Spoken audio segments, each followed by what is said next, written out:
This is the Black Star Review of Firelei Báez's Feet Squelching on Wet Grass, Nourished by Uncertainty.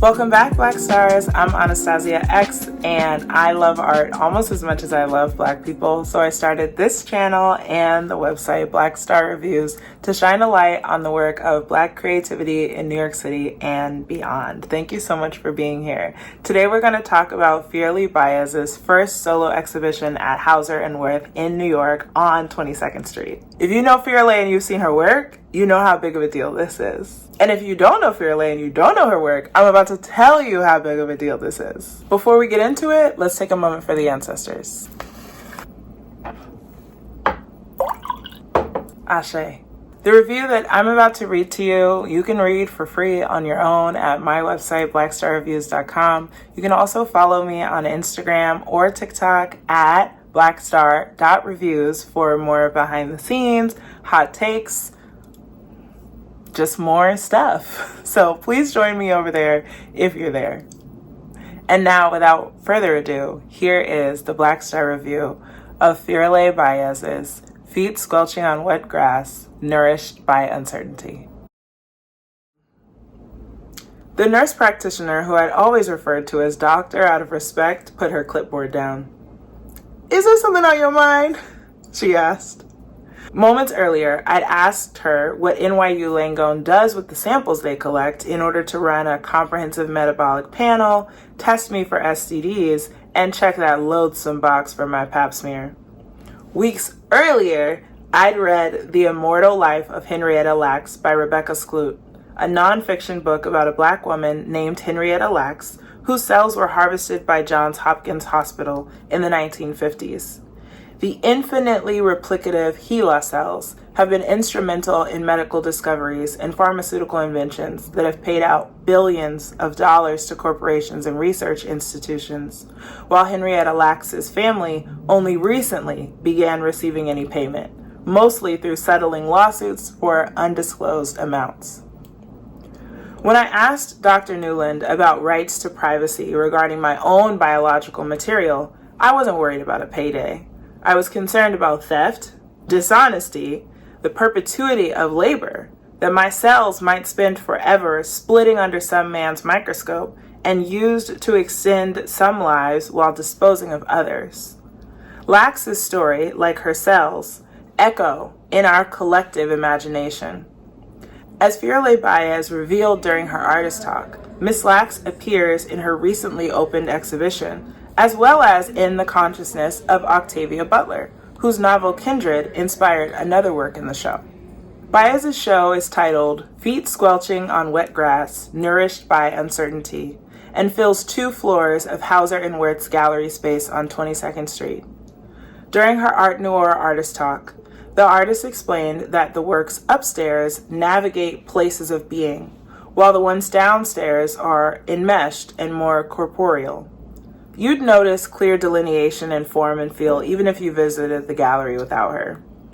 Upstairs, traditional canvas is replaced with Evelyn paper that allows pigments to flow through rather than accumulate on top like you'd have with a canvas.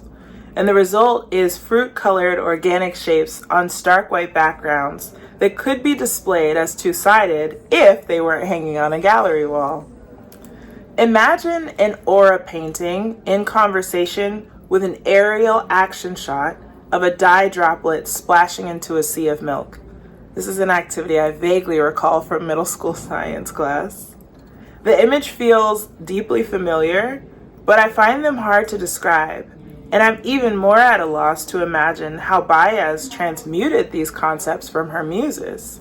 I can understand that the 4 works on Evelyn upstairs and the atemporal cloud of transfigured book pages in the side room are about the existence of space, but the writer that I am is better equipped to cover things that exist in space.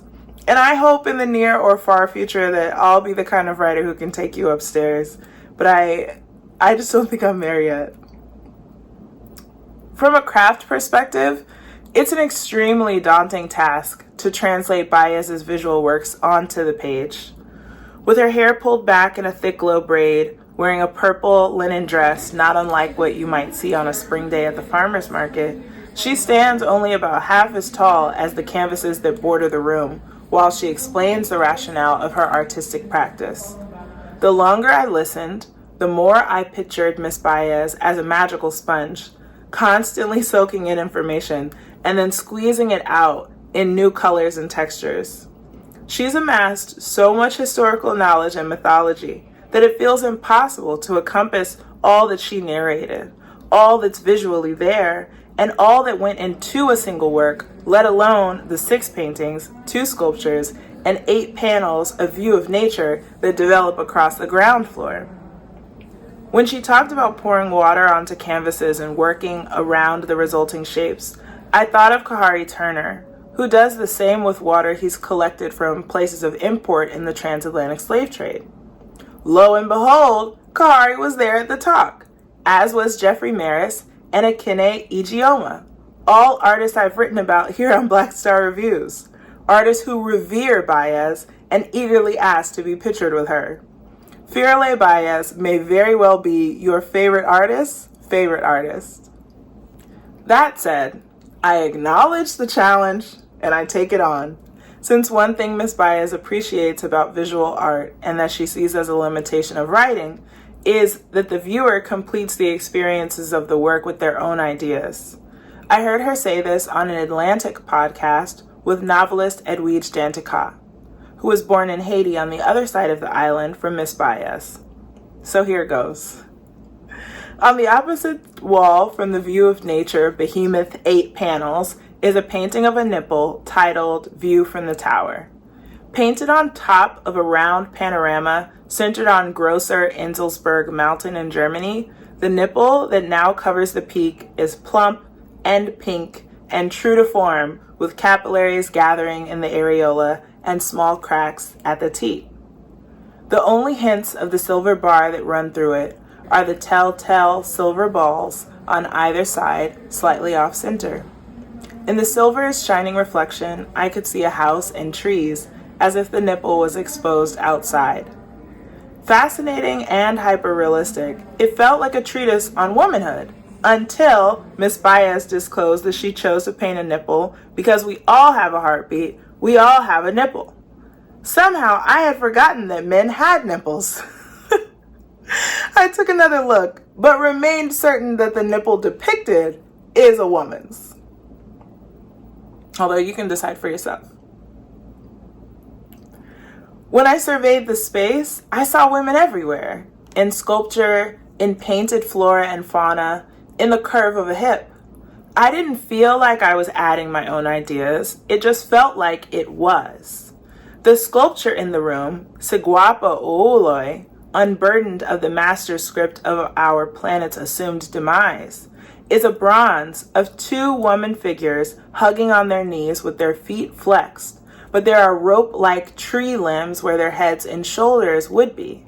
The limbs twist and braid into a plume, like lucky bamboo sprouts into sprightly green leaves. I can't tell you why I feel that the women hugging are black, or why I'm certain that the figures are women, but I am. This was the work that Báez linked to Octavia Butler's Kindred. The fantasy novel centers on a black woman writer named Dawn, who goes back in time and meets her ancestors. But the time is slavery, and her ancestors are enslaved on a Maryland plantation. Butler did call the story a grim fantasy. Dawn's existence is proof that her ancestors survived and a charge that she persists in the present. And both this novel and Báez's Bronze are Afrofuturist assertions, that something indivisible might sprout from our collaboration, from our embrace, that even from our knees, we might reach great heights. She referenced the trickster from Dominican folklore, Siguapa, which is analogous to West Africa's Anansi and Southern America's Brer Rabbit, as resistance personified. Báez mentioned that Butler, too, had been fascinated with Henrietta Lacks, and in my own searching, I found a Butler scholar's synopsis of the first novel in the Lilith's Brood trilogy, which Butler wrote between 1987 and 1989. Here's what the synopsis says. A Black woman named Lilith considers helping a group of aliens who are interested in interbreeding with humans in a way that would effectively end the human race.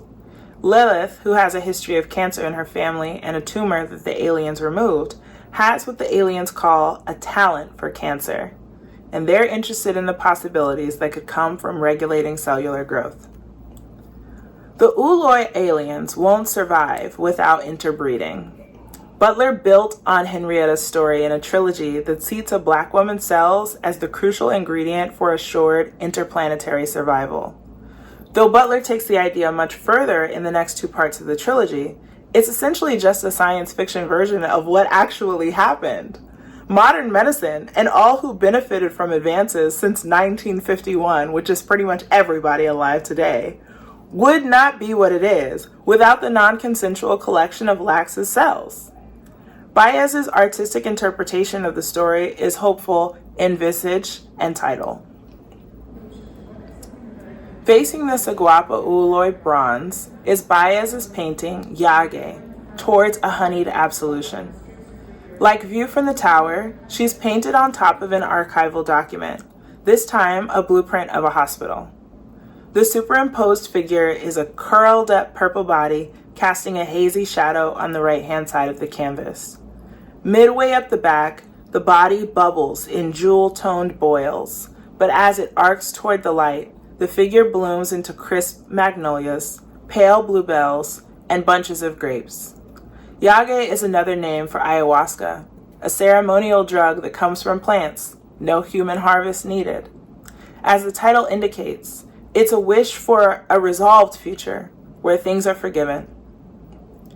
The way Báez combines archive, deep knowing, and liberatory framing in her artistic practice is her gift to the revolution.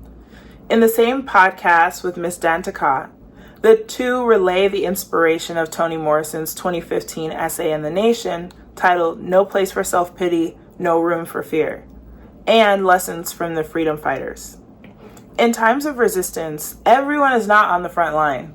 Someone has to rest for the next shift, wash the clothes and cook the food, or make art. Báez says, we need to create moments of imagining so we can get ourselves out of here. I see the radical imagination in the twisting, climbing limbs of Siguapa Uloi, the reminder of our shared humanity in View from the Tower, and the boundlessness of atemporal clouds and significant beauty of shapes that defy description. I think that Miss Butler, Miss Morrison, and Miss Lacks would take in Miss Báez's contributions and feel that not only did they leave behind invaluable gifts, but that they are plenty deserving of rest. Feet Squelching on Wet Grass, Nourished by Uncertainty is a solo exhibition by Firelei Báez at Hauser and Wirth, New York, 22nd Street. It is on view from May 12th to July 31st, 2026. Please remember to visit my website, blackstarreviews.com, to read that review or cite that review or read so many more. There's a lot of stuff on there. I don't make YouTube videos for everything is what I should say. And please be sure to follow me on social media. I'm on Instagram and on TikTok at blackstar.reviews. If you want to see hot takes, behind the scenes, more photos of the art, and just lots of other cool stuff. It's all there. Since you're already on YouTube, please be sure to subscribe so that you'll be the first to know about new and upcoming video reviews. And since you made it this far, I hope you'll take the time to let me know what you thought of this review and or the show if you had a chance to go see Firelei's work at the New York show, or maybe you saw her in LA, or maybe you saw her in one of the many places she's been. Her resume is truly stacked. This has been another Black Star Review. Black Love and Starlight. Stay shining, y'all.